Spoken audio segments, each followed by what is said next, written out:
Hi my dolls, welcome back to my channel. Today we're going to be repurposing this little thing from one of the mini blind balls. So I did get this from a garage sale for really cheap. It's practically free.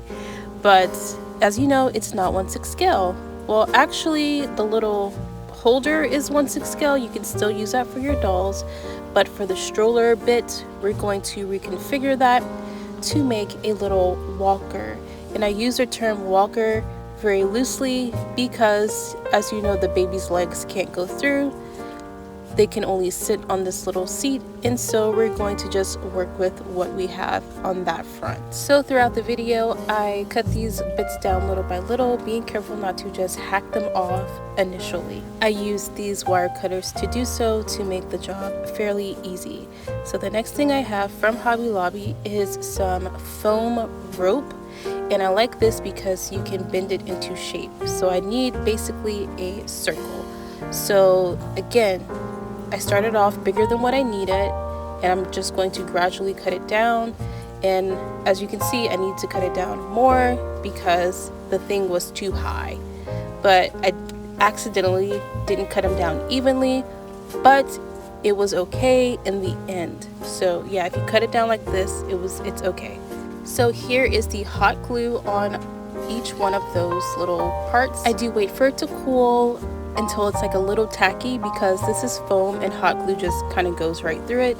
So yeah, give it a few seconds to cool and get a little bit tacky so it can attach but not melt the foam, if that makes any sense. So now we need that thing that the babies eat off of or sometimes play off of, and I'm using chipboard from a cereal box to achieve this next bit.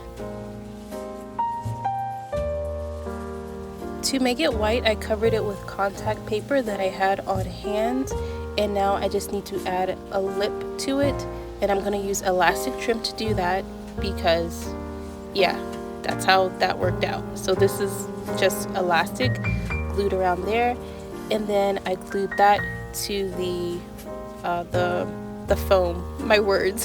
I glued that to the foam. So lastly, I just had to make this little bit to go behind the baby, and the only pink fabric that I could find was this, and it's actually not pink. The little flowers on there, they're more red. But yeah, I covered that with the fabric, and then I just glued that to the back of it. And so now we can put our little Mattel baby in there for the perfect, cutest little walker.